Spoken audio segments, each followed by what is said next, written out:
All right, guys, what is going on? What's going on? What's going on? Hope everybody's doing amazing.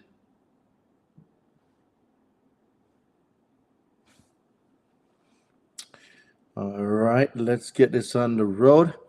Today, we're going to talk about um, collections because collections is a topic that we need to discuss.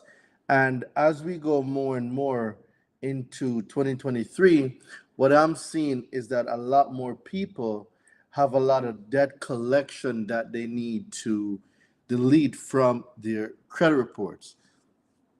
So, we're going to talk about deleting collections today. So, for everybody that has collections account, we will be talking about those today. But most of all, guys, most of all, I want to say a big thank you. I want to give a big thank you to everyone that tuned into the Credit Summit.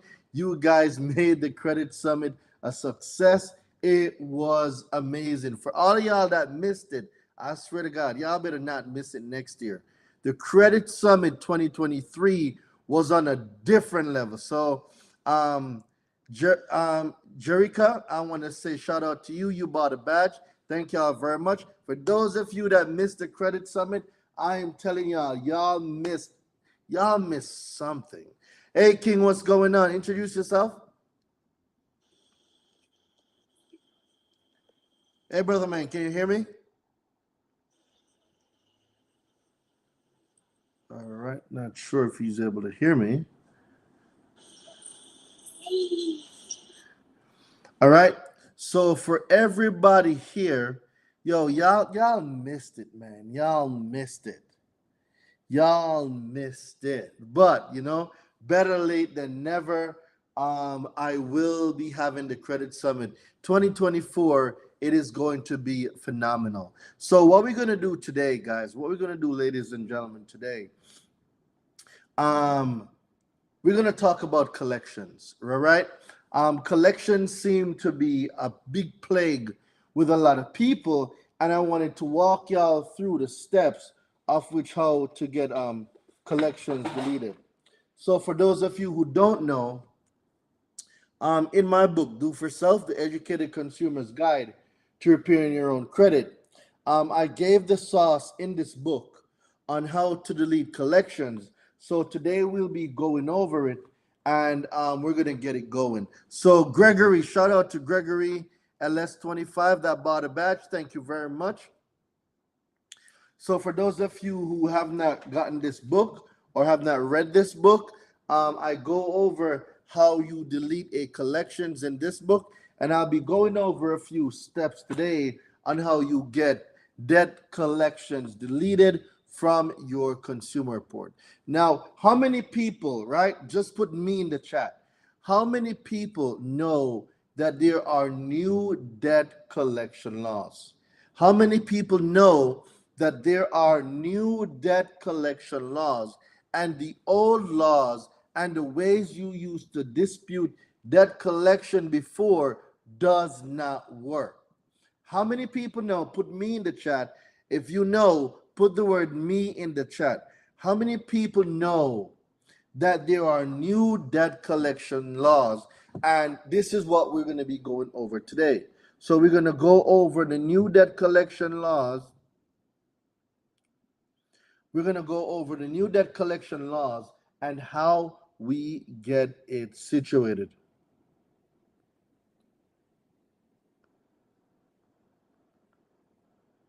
Right? So let's get into it. Let's get into it. All right, let me just send a message real quick.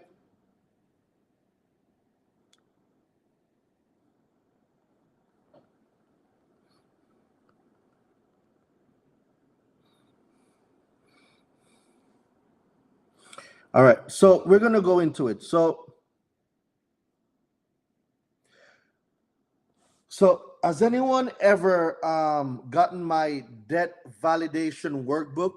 Has anyone seen my debt validation workbook? caught this at the right time before I file my small claim suit against a debt collector. All right, Jericia. All right, so let's get it. So we're gonna talk about debt collections today because it's a very very important topic.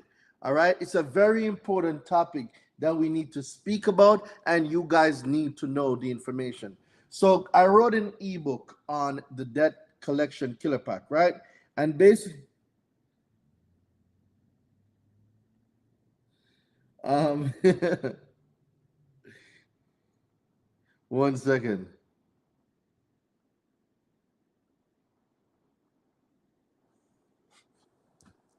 Now, what we need to comprehend with debt collection and the new laws, what does the new law state? So, what I'll be doing today is, guys, I'm going to be going over my debt validation workbook. This is the new book that I made from the new law. So, I hope you guys, MSJ Bix, yes, make sure you got paper and pen ready. All right. If your name is spelled wrong on your collection, then that's not you. They're not addressing you, so that now becomes inaccurate reporting. So I'm gonna go over a few things, and I'm gonna ask some questions, and I want you guys to give me the answers. That's what we're gonna be doing today. So I have my debt validation workbook. I wrote this book immediately as the new debt collection law was made. All right. Some people have it, some don't. What's going on, brother man? Shout out to the Credit Yoda in the building.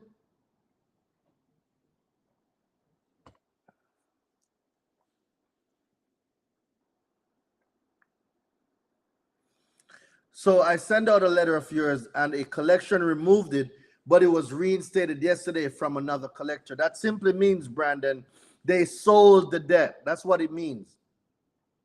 So, Brandon, that simply means they sold the debt. So, what I want you to do, Brandon, is you need to get the you need to get the reinsertion letter, and that same letter that you sent out that got the deletion the first time, you're gonna send that same letter to these new debt collectors. What they did, brother, they sold the debt because they realized they couldn't collect, so they sold it. That's what they did. Wagwan, brother, wagwan. All right, so as I am reading, I am not going to be able to take y'all questions. So we're just going to do this, guys, back and forth. We're going to go through the debt validation workbook. Um,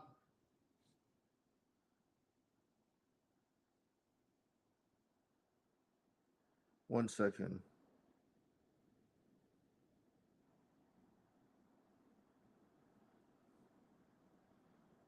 Mm. All right.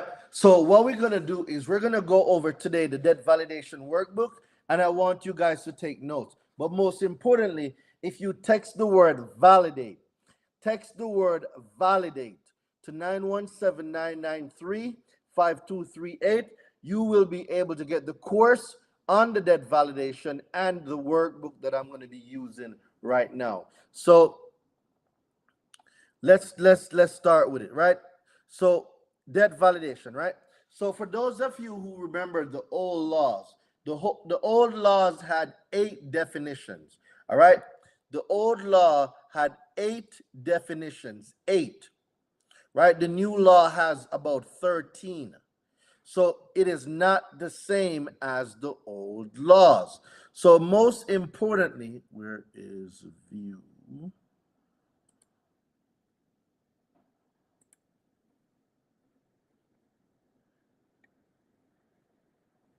Let's see.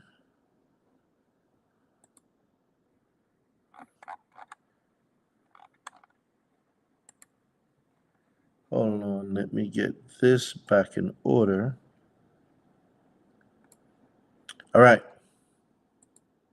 So for those of you who don't know, the old law had 8 definitions, the new law has 13. It's quite a difference from the old debt collection law compared to the new debt collection law. So let's go through definitions, right? So as we go through definitions, act. or FDCPA? What does FDCPA mean? Can someone tell me what the word FDCPA means, or what the letters FDCPA means? Who knows what FDCPA means? Can someone drop in the chat? What does FDCPA mean?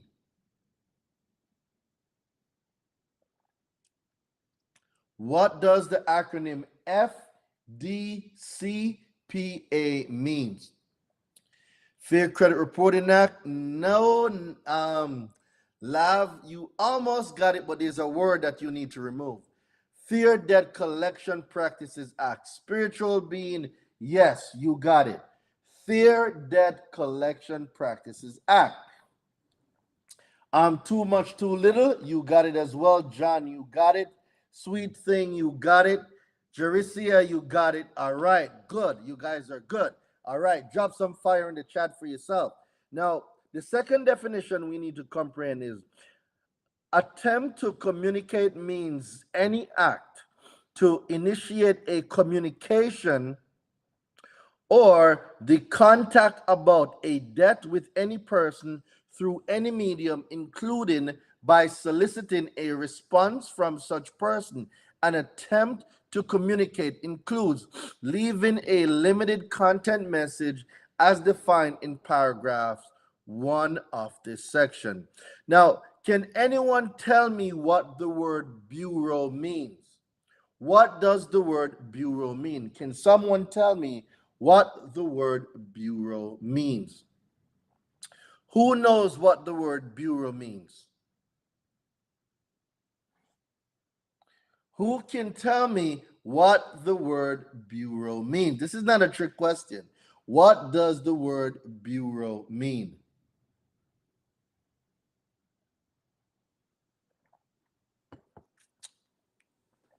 All right, Spiritual 90, you said the CFPB. Not really. So the CFPB has two sides to it. The word bureau does not mean the CFPB. It means something different. So I'm going to give you guys what the word bureau means. Bureau, the credit agencies are not government agencies. They try to secure us. Yep, that is true. A combined government body, government agency. It is a government agency. But see, some of y'all didn't know that there is a CFPB, which is the Consumer Financial Protection Bureau. That is one. But there's another part called the Bureau. The Bureau is the Bureau of Consumer Financial Protection. So there's two of them. There's the CFPB, which is Consumer Financial Protection Bureau. But there's another part called the Bureau of Consumer Financial Protection. All right. The Bureau enforces the laws of the CFPB. The Bureau enforces the laws of the CFPB. So you have Bureau, which is the Bureau of Consumer Financial Protection, but you also have the Consumer Financial Protection Bureau. I know it sounds confusing, but they are separate. One does one thing, one does another. They are the same company, but there's different parts in which, and in the capacity to which they operate. All right. So Bureau and CFPB are totally different. So make sure you guys write that down. All right. Communicate or communication means the conveying of information regarding a debt directly or indirectly to any person through any medium. The consumer. A consumer means a natural person, right? What does the word consumer mean? Can someone tell me what does the word consumer mean? What does the word consumer mean?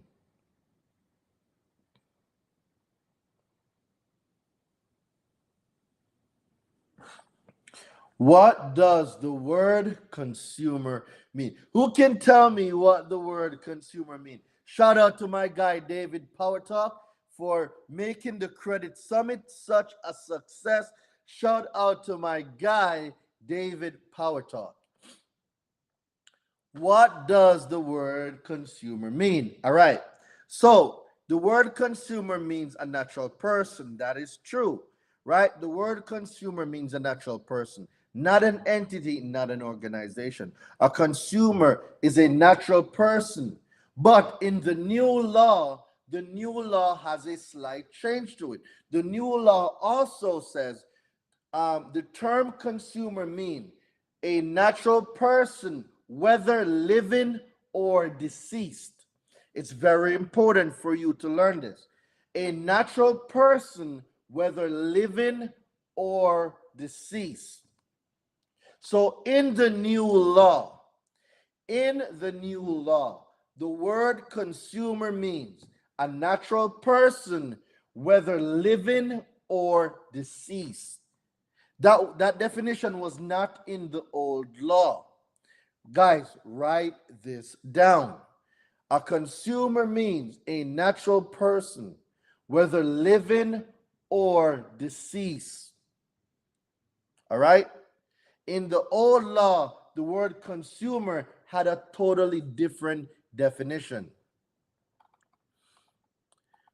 All right, so consumer financial product or service has the same meaning given to it as section 1002 5 of the Dodd-Frank Act.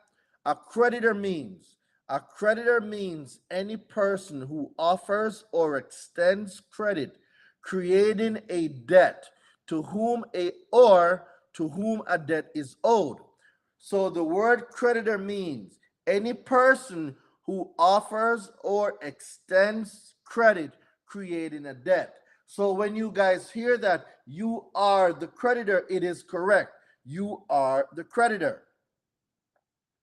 Which act is this, Doreen, for our records? This is the new debt collection law, 12 CFR 1006.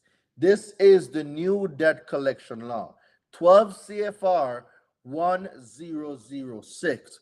What I am reading from is my debt validation workbook. I use the new law to make an ebook, and this is the ebook that I'm reading from. If you guys want this debt collection ebook, all you guys got to do is text the word validate. Text the word validate to 917-993-5238 to get a copy of the Debt Collection Killer Pack. This ebook that I'm reading from is in the Debt Collection Killer Pack.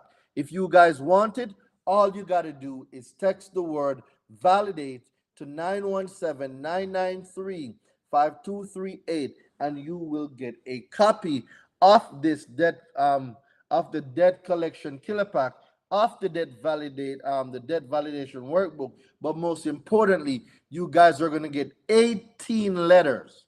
You're going to get you're going to get a lot of letters. You're going to get a lot of letters, right? You guys are going to get a lot of letters that I've put together inside of this package, all right? All right. So number 8, debt means any obligation or alleged obligation of a consumer to pay money arising out of a transaction in which the money, property, insurance, or services that are the subject of the transaction are primarily for personal, family, or household purposes, whether or not the obligation has been reduced to a judgment. Number 9, debt collector. Guys, the definition for debt collector has changed. I am going to say this. Is there a cost associated with it? Yes, there is a cost for the ebook. Yes, there is a cost associated with this ebook. It is not free. All right. The debt collector, right? The term debt collector has a different meaning. The word debt collector has a different meaning from the old law. I'm going to say this one more time. The word debt collector has a different meaning from the old law. So let's go into the new definition of what a debt collector is. A debt collector means any person who uses any instrumentality of interstate commerce or mail in any business, the principal purpose of which is the collection of debts, or who regularly collects or attempts to collect directly or indirectly debts owed or due are asserted to be owed or due to another. Notwithstanding paragraph 126 of the section, the term debt collector includes any creditor that in the process of collecting its own debts uses any name other than its own that would indicate that a third person is collecting or attempting to collect such debt. For the purposes of section 1006.22e, the term also includes any person who uses any instrumentality of interstate commerce or mail in any business, the principal purpose of which is the enforcement of security interests. Shout out to Boss Lady HP. I see you bought some badge. Let's go, Boss Lady. So, guys, it is important that you comprehend that the definition now for a debt collector is different from the definition in the old law. Once we buy the ebook and take action, do we send the letters to TransUnion? No.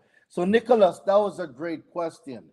You send the debt collection letters directly to the debt collectors. Send debt collector letters directly to the debt collectors. I'm going to say this one more time. We are sending debt collector letters directly to debt collectors. Make sure you get these letters notarized. All right, let's get these letters notarized.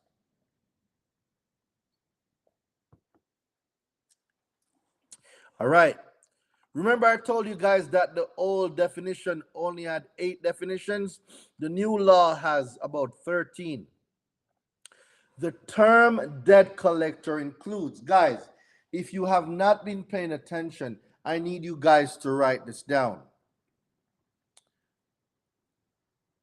Did you use a notary to send and receive correspondence? No, I only use the notary to notarize my documents that I'm sending out. All right, guys, listen this. I hope that's sorely drinking. Nope. I got some red wine right here. You know what I'm saying? I got me some red wine right here. All right. So let's go to the term debt collector excludes. Let me say this again. The term debt collector excludes. Guys, it is important that you know by law who is a debt collector and who is not. In the old law, the law didn't tell you who was excluded. It's important for you to know who fits the description by definition of a debt collector and who is not a debt collector. All right? So I just read who was a debt collector. Now I'm going to read who is not a debt collector. The term debt collector excludes any officer or employee of a creditor while the officer or employee is collecting debts for the creditor in the creditor's name. So, if the creditor has an employee that's collecting debts in their name, they are not a debt collector.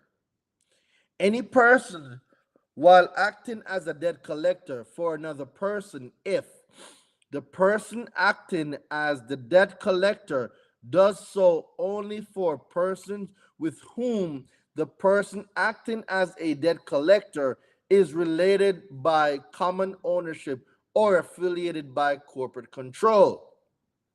So let me give you guys an example.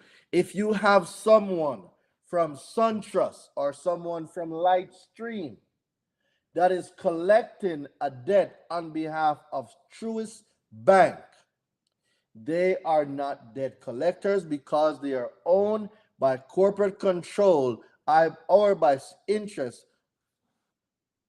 or by what is it? Or by who is it acting as a debt collector? They're by affiliated by corporate control. So people, if you have people from Lightstream or from SunTrust collecting debts on behalf of Truist, they are not debt collectors. They are affiliated by corporate control and by common ownership. All right. Any officer or employee of the United States or any state to the extent that collecting or attempting to collect any debts is in the performance of the officers or employees' official duties. Now, before you would hear some people saying that when you get a ticket, it is a debt collector, that a police officer is a debt collector under the new law. They made it clear that police officers are no longer debt collectors. I'm going to say this again. You will hear a lot of people online stating that police officers are debt collectors. They are not debt collectors. The new law specifically states that any officer or employee of the United States or any state to the extent that collecting or attempting to collect any debts in the performance of the officers or employees' official duties, they are not debt collectors. All right? Any person while serving or attempting to serve legal process on any person, any other person in connection with the judicial enforcement of any debt. Any person while serving or attempting to serve legal process on any other person in connection with the judicial enforcement of any debt. Now, let me explain this part. You have some lawyers that are debt collectors.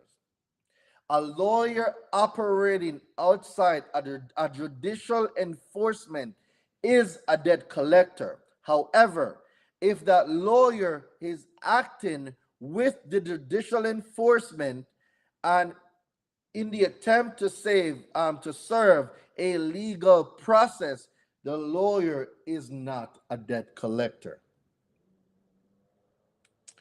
Does anybody want me to repeat that? You know what? I'm just going to repeat it anyway. A lawyer can be a debt collector as well as a lawyer cannot be a debt collector. If a lawyer is in connection with the judicial enforcement of any debt, that lawyer is exempt from being a debt collector. However, if the lawyer is operating as a collector without a judicial enforcement, that lawyer is a debt collector.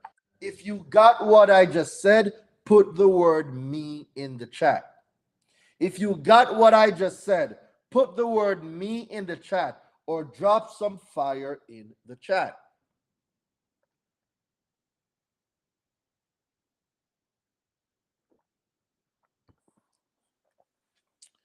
Who got what I just said? Let me see.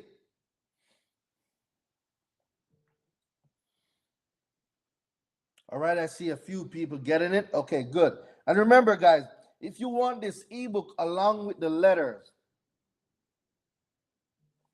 yes, Gia, the lawyers can wear two hats, but there is a condition. Gia, that was a very great question. Lawyers can wear two hats. If a lawyer is considered a debt collector, they are not enforcing any judicial enforcement. If a lawyer is enforcing a judicial enforcement, then they are not debt collectors. I feel like I'm in law school, but this good stuff. We have homework to do. Absolutely. So, guys, make sure if you want this ebook and you want the letters and the course that comes with this package, I need you to text the word validate to 917-993-5238 to get the debt collection killer pack. So that's 91, text the word validate to 917-993-5238. Now, let's keep it moving. All right. Any nonprofit organization that, at the request of consumers, performs a bona fide consumer credit counseling and assists consumers in liquidating their debts by receiving payment from such consumers and distributing such amounts to creditors. So when you go to those debt consolidation people, if they're a nonprofit organization, they are not debt collectors. Um, we are at, so is in incidental to a bona fide fiduciary obligation or a bona fide escrow. These are your escrow agent. Concerns debt that such person originated. Concerns a debt that was not in default at the time such person obtained it. Concerns a debt that such person obtained as a secured party in a commercial credit transaction involving the creditor and a private entity, to the extent such private entity is operating a bad check enforcement program that complies with section 818 of the act. So there's a lot of things in the new law, guys. So limited content messaging. All right. So in the communication, in judicial enforcement, I was just watching an 8-month-old YouTube video of yours and realized that it's Friday. Glad I caught this live. What's up, Will? What's going on, my guy? So when debt collectors call you now, guys, under the new law, there's a thing called limited content message. Let me see y'all put this in the chat. Limited content message. I need you guys to comprehend what the word or the phrase limited content message means. How new is the new law, and is it more recent than the content in the 30-day credit mastery course? It's the same law. So the new law took in effect November 31st, 2021. The new law took in effect November 31st, 2021. So, all right, let me see y'all put the word limited content message in the chat. Guys, you need to comprehend what this means. So let's get into it. Now, limited content message means a voicemail for a consumer that includes all of the content described in paragraph J1 of this section that may include any of the content described in paragraph J2 of this section, and that includes no content, official interpretation of 2J limited content message. So required content. So when a debt collector gets in contact with a consumer, they are required to do something or to say or to give what is called limited content message, right? So the limited content message is this. A limited content message is a voicemail message for a consumer that includes official interpretation of 2J1 required to show a business name for the debt collector that does not indicate that the debt collector is in the debt collection business. If a debt collector leaves a voicemail on your phone, they must leave the company name, but in no way, shape, or form the company name should be associated that they are in the debt collection business. I'm going to say this again. A business name for the debt collector that does not indicate that the debt collector is in the debt collection business.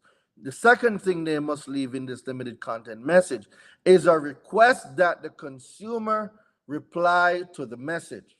The third thing that's in there is the name or names of one or more natural person whom the consumer can contact to reply to the debt collector. And so, if they leave a message, they must also leave a callback number that the consumer can use to reply to the debt collector. They must also leave a telephone number or numbers that the consumer can use to reply to the debt collector. What if they emailed you like what they did to me? All right. Let's see if email is in there. So we'll check it out and see if email is in there and what is required. Optional content. In addition to the content described in paragraph J1 of this section, a limited content message may include one or more of the following: a salutation, the date and time of the message, suggested dates and times for the consumer to reply to the message, a statement that if the consumer replies, the consumer may speak to any of the company's representative or associates. All right, number 12.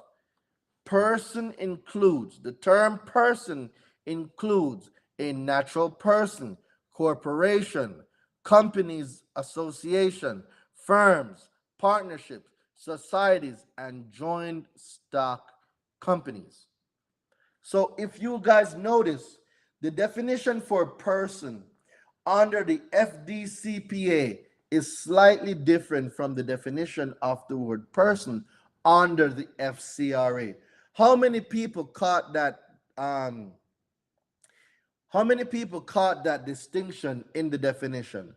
The definition for person under the FDCPA, it is different from the definition of the word person under the FCRA. Who caught the difference in the definitions? Let me see y'all drop some fire in the chat if you caught the difference.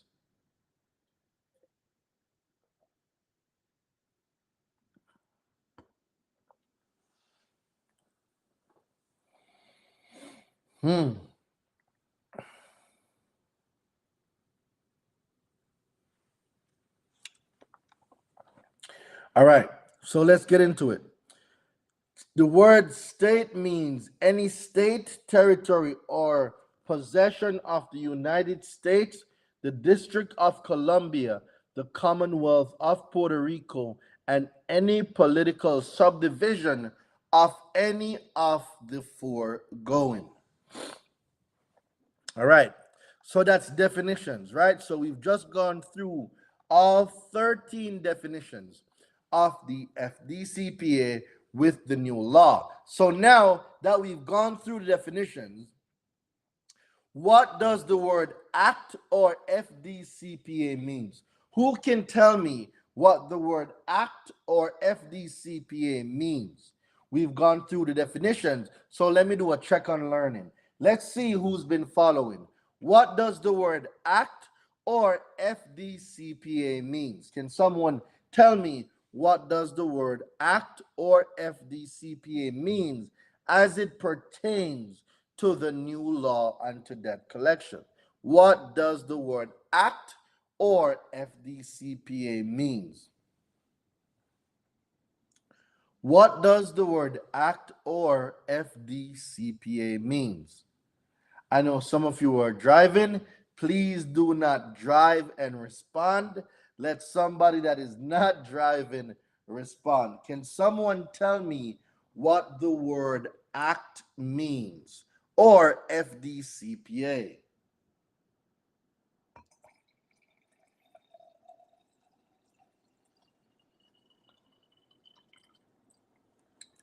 Remember, in the beginning, I told you guys that the word act means the FDCPA, and the word FDCPA means the Fair Debt Collection Practices Act. Remember that? The Fair Debt Collection Practices Act.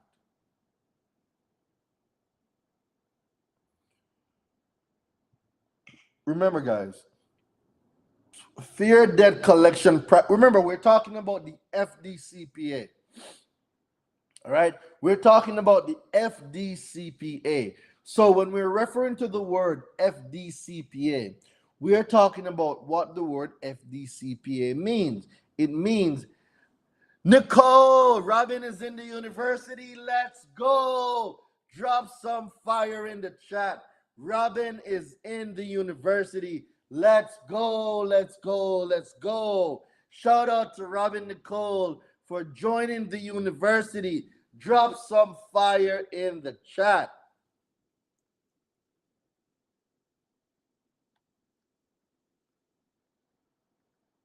Let's go. All right. What does the word bureau mean? Can anyone tell me what the word bureau means? Guys, remember, I told y'all needed to be taking notes. I told y'all to take notes. What does the word bureau means? Can someone tell me what the word bureau means? I went over the definition of what bureau means. What does the word bureau mean?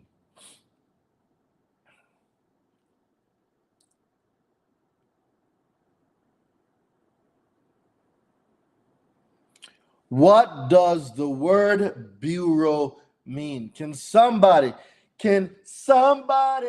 tell me what Bureau of Consumer Financial Protection? Yes. Raw 3, you are correct. Raw 3, you are correct. Bureau of Consumer Financial Protection. Sweet thing, you are correct. All right, let's get it. Let's keep it moving. What does the word consumer mean? Remember, we are talking strictly about I am Daiko. You almost got it. You left off one word. Remember, we are talking specifically about the new law, FDCPA. That's what we're talking about. So definition under Fair Credit Reporting Act or the FCRA and Truth in Lending, each law has a different definition of what words mean. You have to get the definition from the law that you're studying. All right. I am Daiko. Yes. A natural person, living or deceased. Brando. Yes, you got it. John. Yes, person dead or alive. Well, John, they didn't say dead or alive, but they did say a natural person, whether living or dead. But John, you are correct. Uh, so yeah, we need to know what these definitions mean. All right. What does the word creditor mean? Remember, what does the word creditor mean? We are under the new law, 12 CFR 1006. 12 CFR 1006. Guys, if you want this ebook, if you want my debt collection killer ebook, if you want this ebook that I'm going over, all you need to do is text the word validate. Text the word validate to 917-993-5238. When you're finished with this ebook, you can delete any single debt collection account on your credit. You can do it for yourself, you can do it for your friends, you can do it for your family. This debt collection workbook, it was made from the new law. If you guys have a debt collection issue or you know somebody that does, get this ebook, guys. Text the word validate to 917-993-5238 and get my debt collection killer pack. You will get rid of any debt collection on your credit on your family's credit. It doesn't matter whose credit it is on. This debt collection killer pack will delete any debt collection. See, someone's right there. Get the ebook. It's worth it. Absolutely. Absolutely. All right. So now let's go into some more stuff.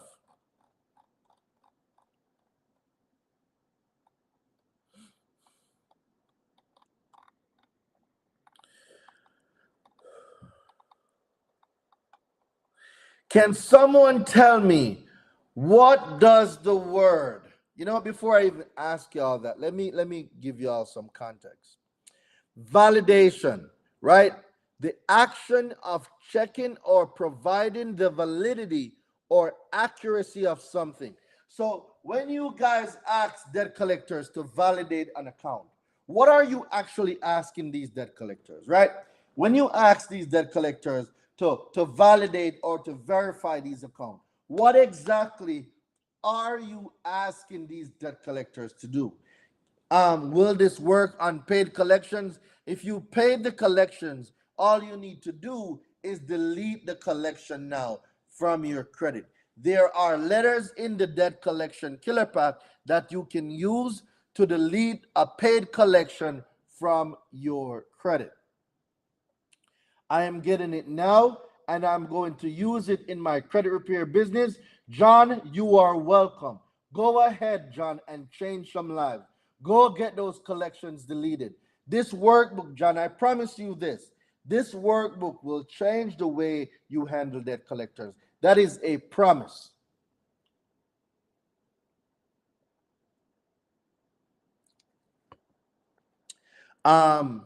VYNET. I'm not sure how you pronounce that, but this person bought the debt collection killer pack, and this is what he just commented.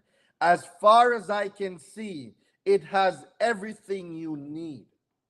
This is someone that just got the debt collection killer pack and is giving their review of the book. All right? So, the definition of validation and what is required. So, guys, I want you to pay attention to this. So, a lot of you send out debt validation letter. And some of you, not all of you, some of you know what you're supposed to get back, but there's some of you who don't comprehend what you should receive when you send out a notice for validation of debt or a debt validation, right? So let me explain. A proof of claim letter is basically self-explanatory, but I'm going to break it down. So a proof of claim is telling someone to substantiate a claim that they have by producing evidence that they are the one who say they are, or if they are now the new owner, they need to prove that they own this alleged debt. So Portia, when you send out the proof of claim, they need to supply you a whole bunch of information, which they won't, to prove that they have a valid and a legal right to collect on the debt. All right, so it's pronounced vitamin D. Really? Oh my God, that is such a unique way to. I hope you got that trademark. I hope you got that trademark, vitamin D. That is, I've never seen that type of spelling before. Shout out to you. That is so creative. That is so creative. The definition of validation and what is required under the law. 12 CFR 1006.34C. I'm going to say this one more time. The definition of validation and what is required under the law, 12 CFR 1006.34C, are what debt collectors must provide and disclose to a consumer when the consumer disputes an alleged debt. They must provide you everything listed in section 5, right?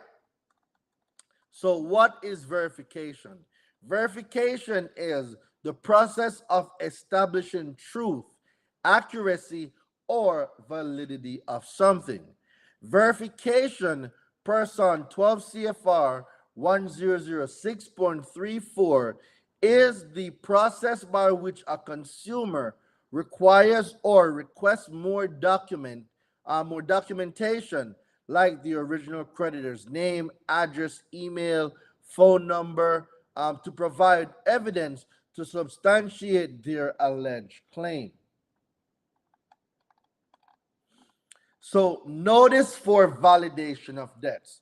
So right now we are at section 1006.34. So if you guys are following, we are on 12 CFR section 1006.34. So bro, I'm actually using your course in a pro se case against TransUnion. I cannot wait to hear all about it, vitamin D. I want to hear all about it. So when you're finished, I cannot wait to hear all about it. Do the debt collector killer pack come with the university? Yes. Greg, if you are in the university, go over to the section that says debt collection killer pack. It is right over there waiting for you. I don't want to leave the chat, but I will get it afterwards. Guys, you gotta get it. I'm telling y'all, you gotta get it. Let me drop the link. I'm gonna drop the link so you guys can get it.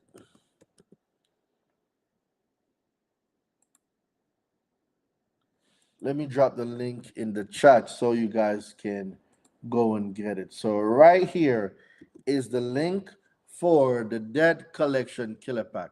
So if you guys don't want to leave the live, all you need to do is copy that URL, copy that link, and go get the debt collection killer pack. I see John got his debt collection killer pack. Shout out to you, John.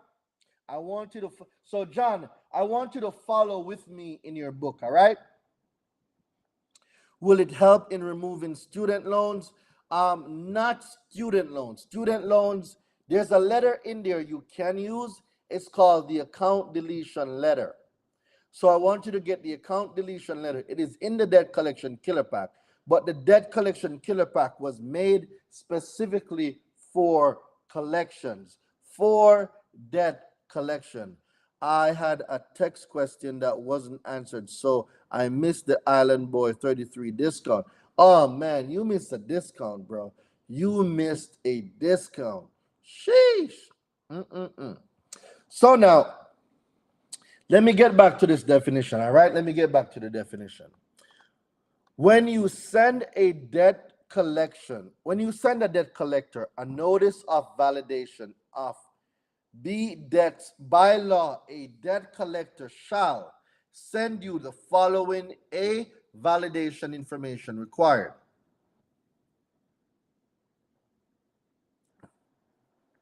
B definitions. Clear and conspicuous initial communication, itemization date, validation notice, validation period. Validation information, debt collector communication disclosures, information about the debt. You can find the rest at 12 CFR 1006.31C. 3V. So get on with reading and ensure you read the whole section. So right now, let's go into the validation part of things, because I want to break this down to a lot of you. 12 CFR 1006.34. Notice for validation of debts, right?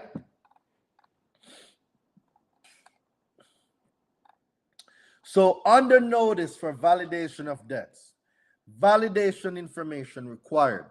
Guys, when you send out these validation letters, you need to know what you are asking for.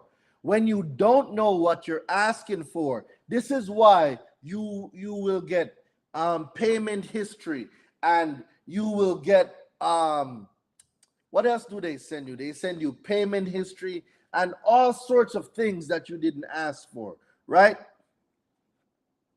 What does the vault package have? Is there something in there where I can use to remove a repo? I'm not in the vault, not in the vault package. If you're talking about repo, you need, yeah, you need to get the repossession deletion guide. That is a total different thing from what is offered on the vault. Validation information. Guys, I am not looking at the screen right now. I am reading. So if you put any questions, I am not going to see them. So hold your questions. Notice for validation of debts.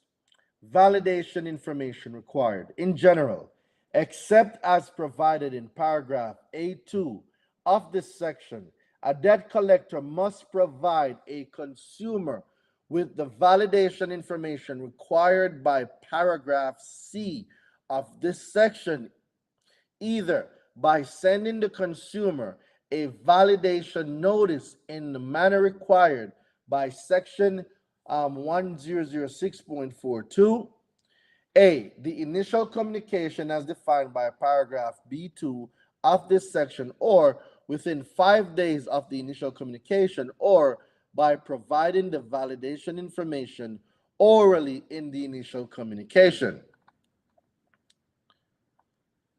Exception: a debt collector who otherwise would be required to send a validation notice pursuant to paragraph 1A11B of the section is not required to do so if the consumer has paid the debt.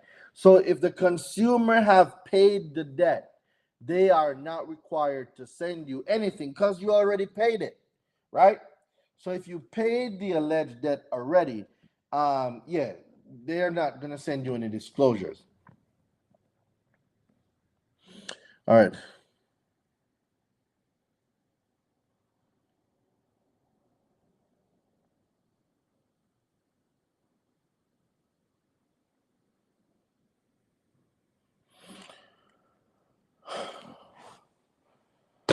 Okay.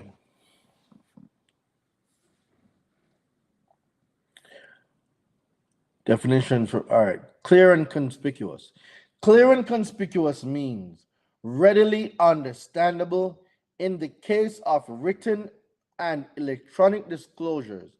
The location and type size also must be readily noticeable and legible to consumers, although no minimum type size is mandated.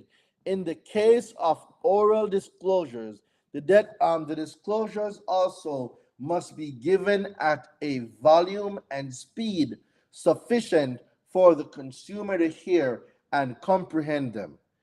So, guys, when you are reading the materials from the debt collectors, it's important that all the material that you are reading, they are legible. It is conspicuous. You don't have to use a magnifying glass to see them. It is very important that it is very clear and very conspicuous.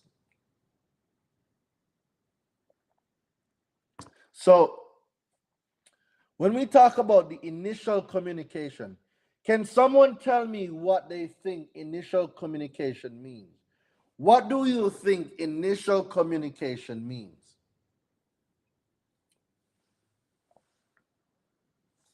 What do you think initial communication means?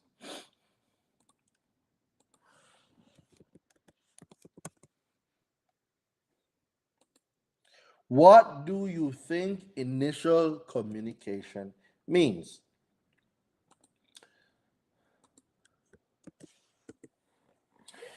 John Smith, you said you have 2 charge-offs on your credit. You need them removed. I just sent you the link to get the charge-off deletion guide. So if you have a charge-off, that is the link to the charge-off deletion guide that you can use to go delete your charge-offs. The first time they contact, Gia, you are correct. You are correct. The first communication that a debt collector makes with the consumer. That is known as the initial communication. So, initial communication means the first time that in connection with the collection of a debt collector conveys information directly or indirectly regarding the debt to the consumer, other than a communication in the form of a formal pleading in a civil action or any form or notice that does not relate to the collection of the debt and is expressly required. I'm going to read this over again.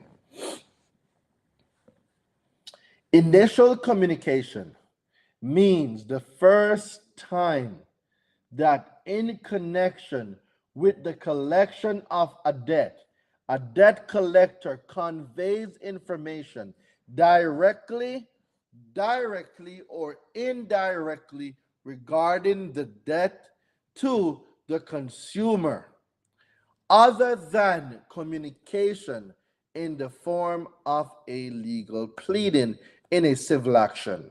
So let me explain this to you. If the first time, if the first time you are hearing from a debt collector is about a lawsuit, that is not initial communication, and that is a violation of the law. I'm gonna say this one more time. If you if you get a legal proceeding and it's the first time you are hearing from a debt collector, it is not initial communication, it is a violation of the law.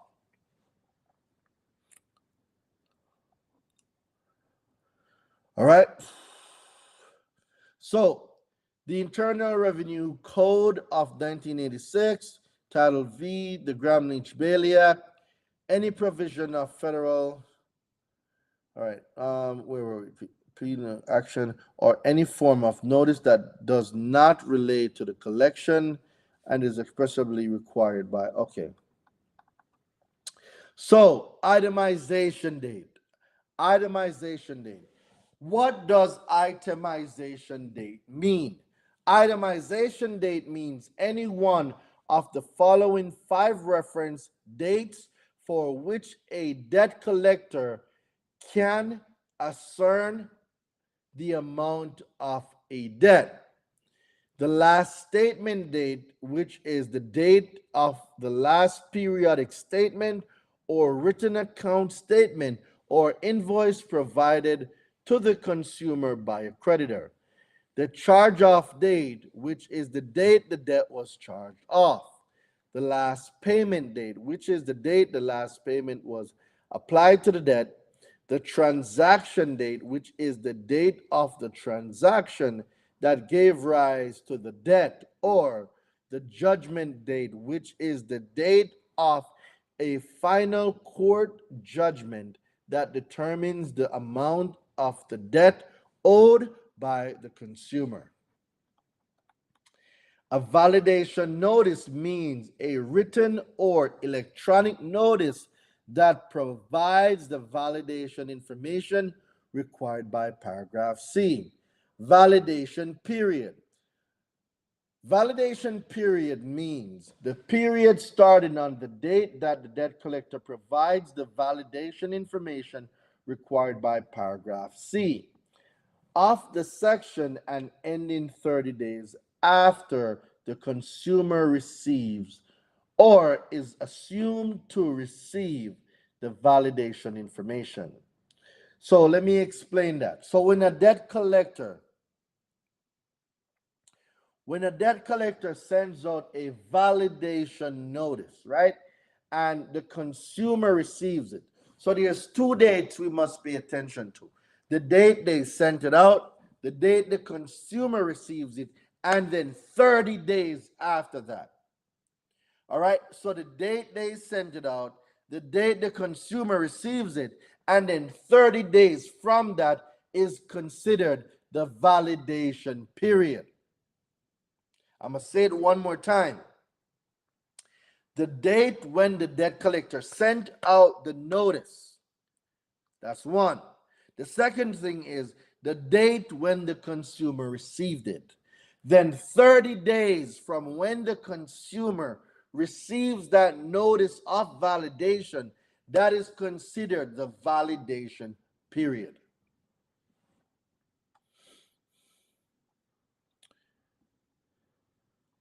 So, for purposes of determining the end of the validation period, the debt collector may assume that a consumer receives the validation information on any date that is at least 5 days, excluding legal public holidays identified in Saturdays, Sundays, after the debt collector provides it. So, what is in the validation information? So, we know what validation is, we know what the validation period is, but what is actually required in the validation notice itself? What is the validation information? What is the validation information? What is the validation information that is required by law that debt collectors must send you when you use my debt collection letter validation notice person 12 CFR 1006? Nope, it is not written permission. It is more than that. It is a lot more than written permission. So one of the reasons why my students get so much collection deleted. So I have a student, his name is Edwin.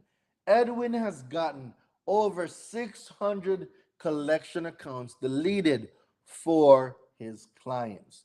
The reason why he was able to get so many collection accounts deleted is because when I broke down the validation information so I have a letter. It's called the 12 CFR 1006.34C letter. This letter tells you exactly what debt collectors are supposed to send you when you send out a notice for validation of debts. And if they don't send you all this information, you are owed $1,000 for each violation because it is now a violation of the law. So for those of you that did not get this workbook, you did not get the debt validation killer pack, I am telling you right now to take your phone, text the word validate. Text the word validate to 917-993-5238.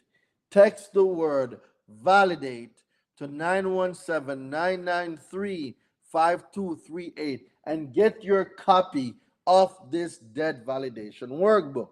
A signature on a contract? Nope, that is not it. Let me break it down for y'all. Let me know when you guys got your pen and your paper because you're going to need to write this down.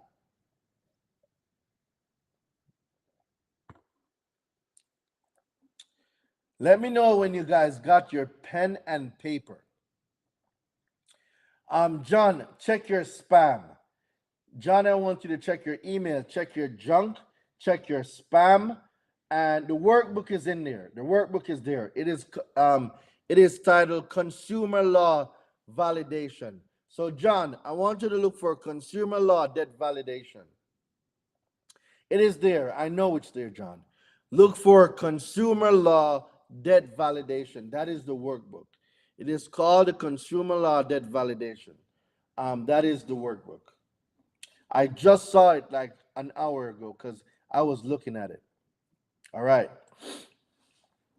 Now, the validation information pursuant to paragraph A1 of this section, a debt collector must provide the following validation information.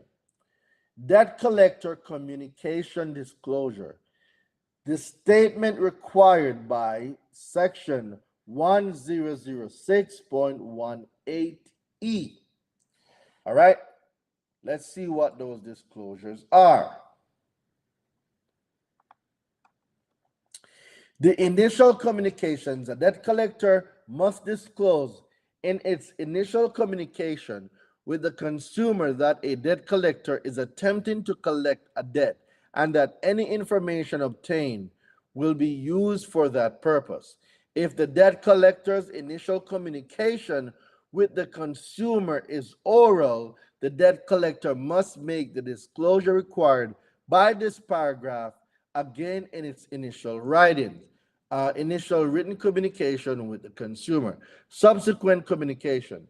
In each communication with the consumer, subsequent to the communication described in paragraph E1 of this section, the debt collector must disclose that the communication is from a debt collector, right? Exception. Disclosures under paragraphs E1 and 2 of this section are not required in a formal pleading made in connection with legal action. Translated disclosures.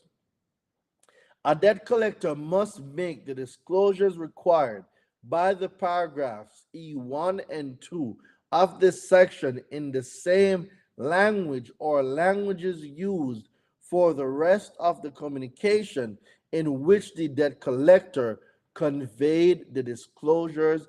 Any translation of the disclosures a debt collector uses must be complete and accurate. Guys, I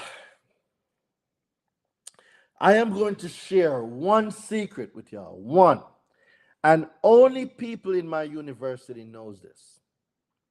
I don't even know if I should share it with y'all because I can't be giving y'all the gems I'm giving in the university. Nope, not in my email. Check spam too. John, are you using Gmail? If you're using Gmail, John, look in your promotional folder. So, John Simpson, if you are using Gmail, look in your promotional folder. And if you don't see it, I am going to send you an email that you're going to send to my team right now so they can get you that ebook. John, I want you to check your promotional folder. If you are using Gmail, check your promotional folder. You might have bought the book, it might have went to your spam, your junk. But if you're using Gmail, it might be in your promotional folder. All right? So support at consumerlawsecrets.com. So, John, if you don't find it, make sure, right? Make sure that you email my team so we can get on it. So, I'm going to tell the team right now to be on the lookout for an email from you, John. So, I will handle this immediately. So,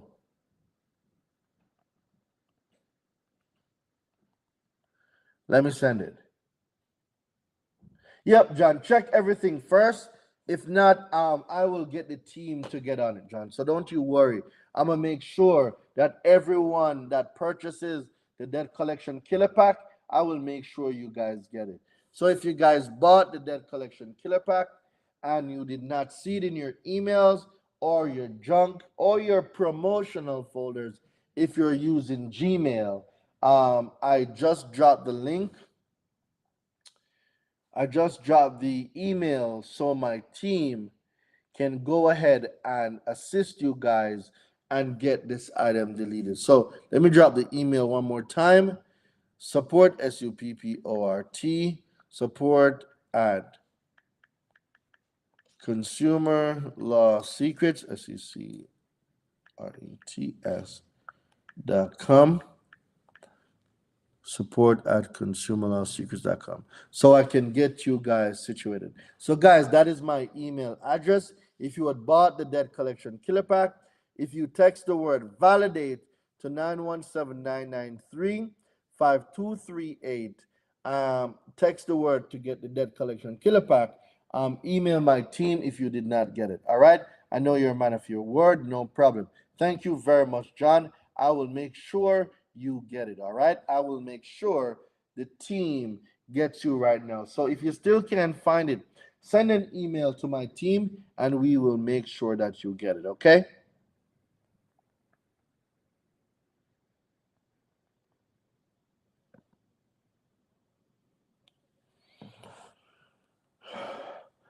You cannot be guaranteed an 800 credit score. Nobody can guarantee you anything. And guys, you can't ask someone to guarantee you 800 credit score and 700 credit score. There's no way we can do that. That's against the law. No one can guarantee you.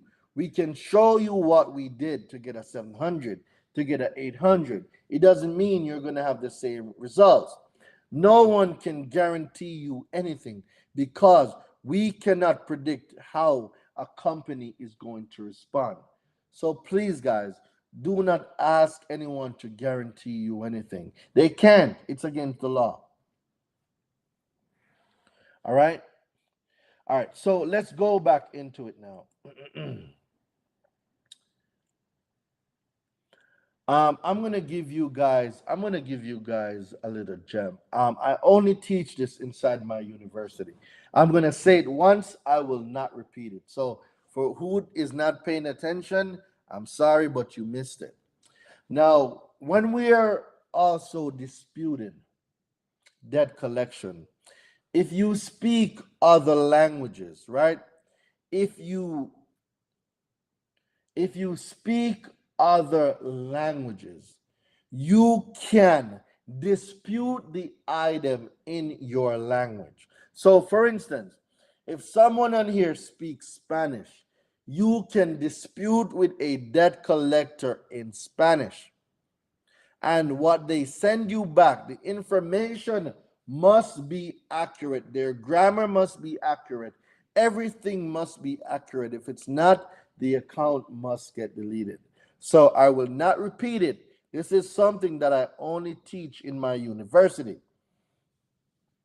All right? This is something I only teach in my university. So if you guys want some more sauce, I need y'all to message the word enroll, right? Message the word enroll to 917-993-5238. And some of y'all are thinking it's a joke, guys. I'm telling you, we have gotten so many collections deleted using this method.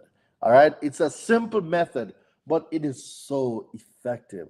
So for those of you that wants to join my university and join my mentorship, this is an opportunity for you to join. Text the word enroll. Text the word enroll to 917-993-5238. If you want the English hack is to use the information that I'm giving you right now in the ebook. This is the English version of it.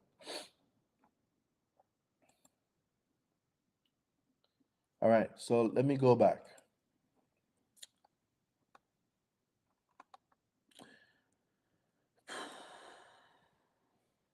All right, guys. So in 10 minutes, I am getting off of here in 10 minutes.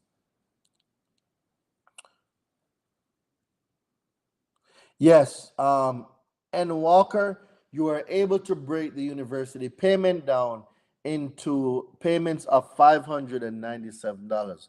Yes, for 9 months. You can do that. So we have a payment plan. The payment plan is $597 per month. When I tell you guys that everyone is approved, everyone is approved. You can pay $597 a month to join the university for 9 months, and you will get full access. So, and Walker, yes, you are correct. We have payment plans with limited content message. Is the time frame still 8 a.m. tonight? Yep, it is. A this and Y. Yes, you are correct. Is the child support package effective? Yes, the child support package is very effective. We've gotten a lot of child support deleted using that.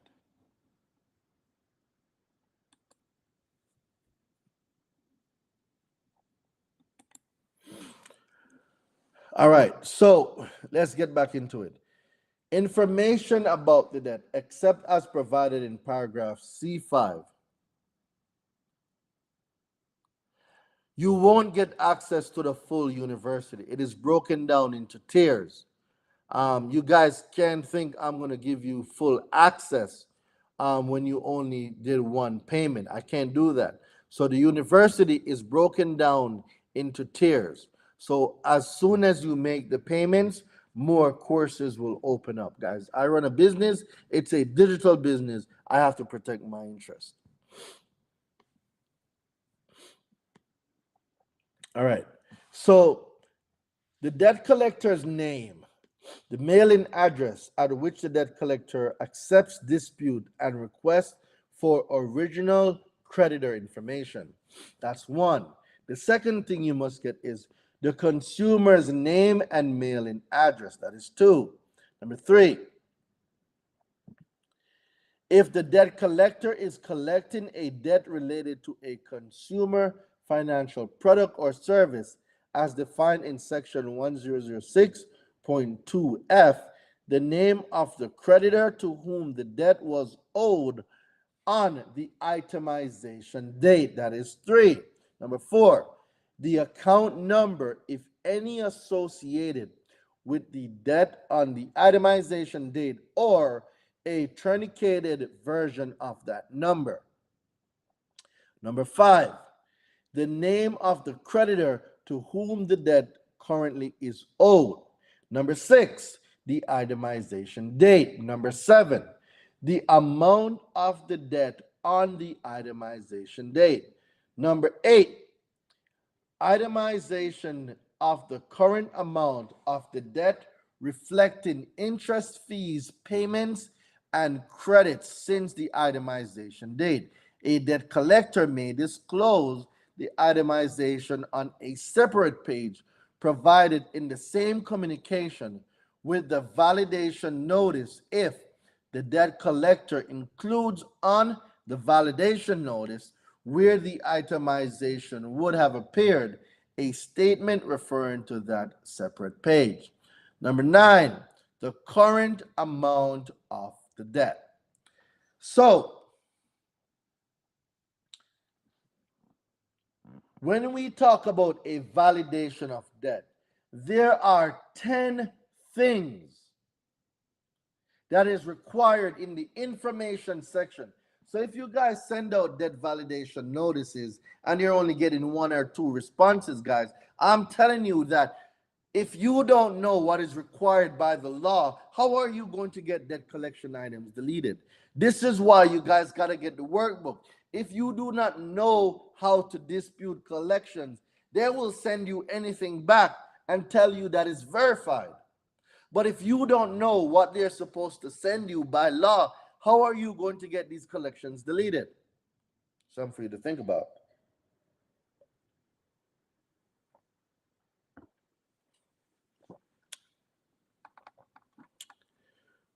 All right. So let me go back to the workbook. Hey, the rain, shout out from the UK. Do you provide the same information on products on your side to the UK market? So not yet. I am looking into the UK market and I'm looking into the Canadian market. I have not gone into those markets yet because I would have to study y'all consumer laws, but best believe I am about to start studying y'all consumer laws. During, I'm disputing my bankruptcy and it says verified.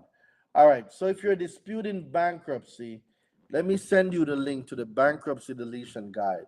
The bankruptcy deletion guide will give you all the information and the step-by-step guidance that you need to delete the bankruptcy. So I'm going to drop the link right now for the bankruptcy. If anyone has a bankruptcy, the link that I just dropped is for the bankruptcy deletion guide. This guide will give you a step-by-step framework, literally a step-by-step framework for you to get your bankruptcies deleted. So copy the link, screenshot it, whatever you need to do. But the bankruptcy deletion guide is the guide with the information step by step how you get those bankruptcies deleted. So you need to get the bankruptcy deletion guide. How can an auto loan remove off my credit report? I'm just a co-signer. If you are a co-signer and you have an auto loan, on your consumer report, what you need to do is send them my account deletion letter. So you need to send them the account deletion letter. The account deletion letter will remove co-signed accounts. So if you are a co-signer, on an account, the account deletion letter will get the account deleted. If you are a co-signer, the account deletion letter will get you that deleted. All right. So if you are a co-signer, get the account deletion letter that will remove co-signed accounts.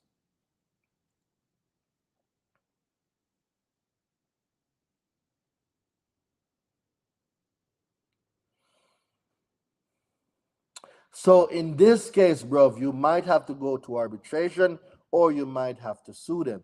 Did you request your 1099Cs? Did you request your 1099C? How do you stop the secondaries from reporting? You need to freeze your secondary consumer reports. You need to freeze the secondary consumer reports.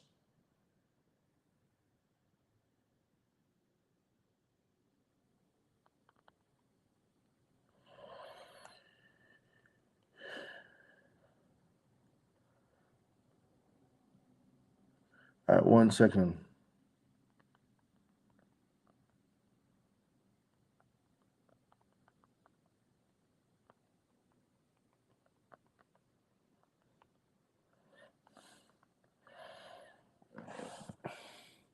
All right, guys, I am going to be off in 2 minutes. All right.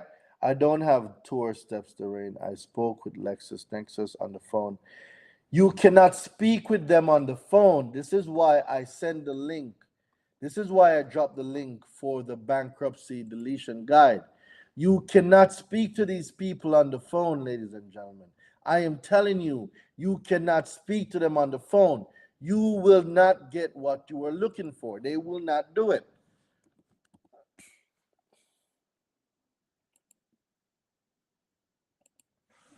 Do not speak with them on the phone. You need to be sending in your dispute letters.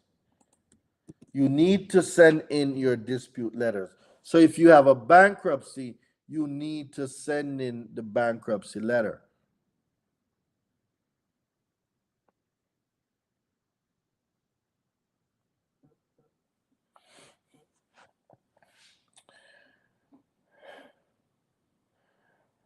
How do I stop a repossession? You need to know your state repossession laws.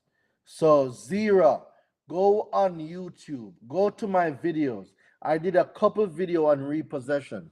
Go use the repossession information that I have. Repossession, number 6, reread number 6.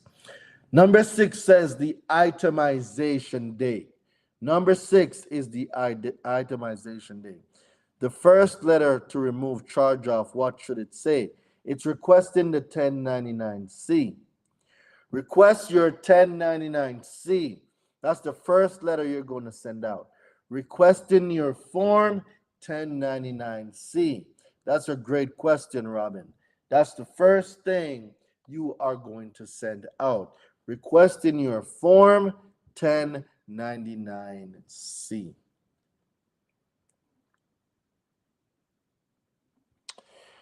All right, guys, so it's 6:30. I got to get off the live. I got some stuff I got to take care of. So before I go,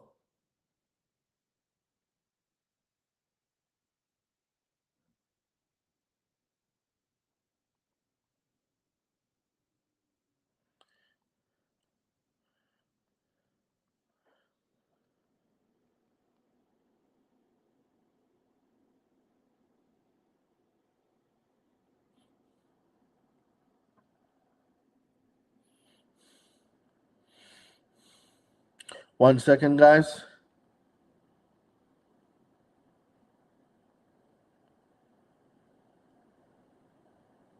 All right. So it's 6:30, guys. I gotta go. The ebook that I was reading from, it has all the laws, all the letters, and the steps that you need to take to delete collections. So what I'm gonna do one more time, I'm going to repeat the number, right? I'm going to repeat the number for you to get this deletion, guys. So text the word validate. Text the word validate to 917-993-5238. Text the word validate to 917-993-5238. I'm going to say it again. Text the word validate to 917-993-5238 to get your debt collection killer pack. All right, make sure you text it. So text the word validate. Text the word validate to get your debt collection killer pack. All right.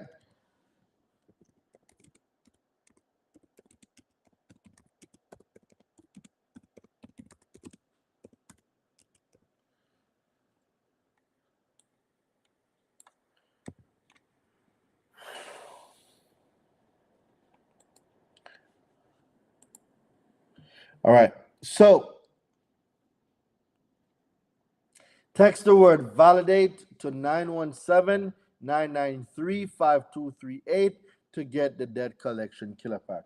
I will see you guys later. Later, alligator. Guys, for those of you that did not join my university, so I have the mortgage deletion course. The mortgage deletion course is only available in my university. This course will not be available outside of the university. For those of you that have not joined the university and you want the mortgage deletion course, you will not be able to get the mortgage deletion course if you are not in the university.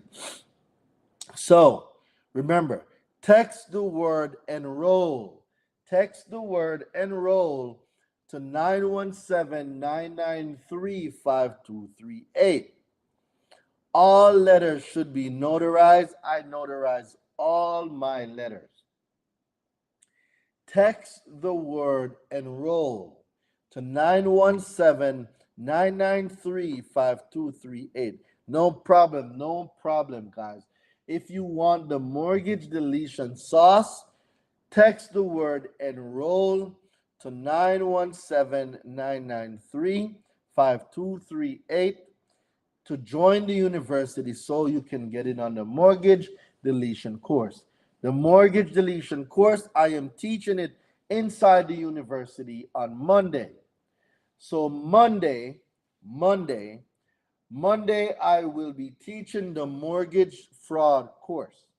So the mortgage fraud course, guys, the mortgage fraud course and how to stop foreclosures. So mortgage fraud and stopping foreclosures, I will be teaching that on Monday. It is only available in the university. So if you guys are not in the university, you will not get access to the mortgage fraud and foreclosure course. So, darling, it's a part of it. There's much parts to it. So we're talking about stopping mortgage fraud and stopping foreclosures. I will be teaching this on Monday. So if you are not in the university, you guys will not have access to this training. It is only for university students only. So the mortgage fraud and foreclosure course will be taught on Monday in my university. So text the word, enroll to 917-993-5238 to join the university. If you need to get the debt validation course, if you need to get the sauce, does it delete the mortgage debt too? Yes, the mortgage fraud course will render the mortgage unenforceable.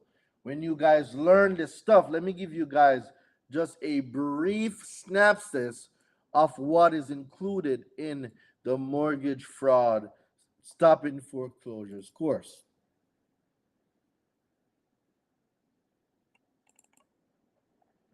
Let me give you guys a brief overview. So, the principle that the mortgage and the note cannot be separated stems from the legal concept that the mortgage is an accessory to the note. The mortgage represents the security interest in the property, while the promissory note represents the borrower's obligation to repay the loan. The mortgage's primary function is to secure the debt, and it exists solely to ensure that the lender has a way to recover their losses if the borrower defaults on the note. When the mortgage and the note are separated, the mortgage loses its purpose and effectiveness as a security for the debt. If the note is transferred without the mortgage, the new holder of the note lacks the legal right to enforce the mortgage in case of default. Conversely, if the mortgage is transferred without the note, the new holder of the mortgage does not have a valid claim on the debt. To maintain the mortgage's effectiveness as a security for the debt, the mortgage and the note must travel together.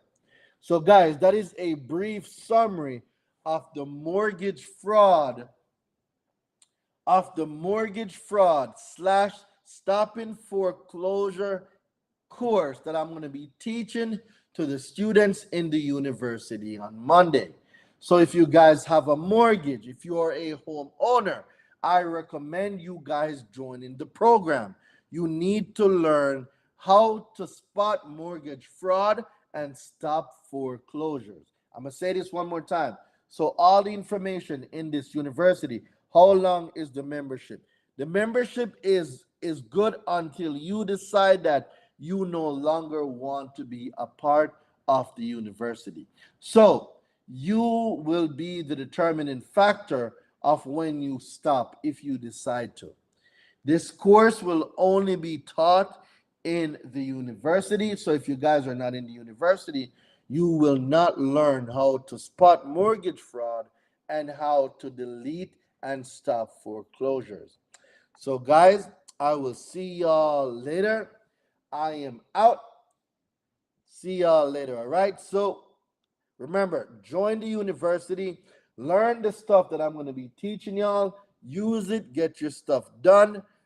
That's it for today. If you got collections, text the word validate to 917-993-5238 to get the debt collection killer pack, guys. I will see y'all later from your favorite island boy. Y'all know what time it is. Everyone, happy Friday.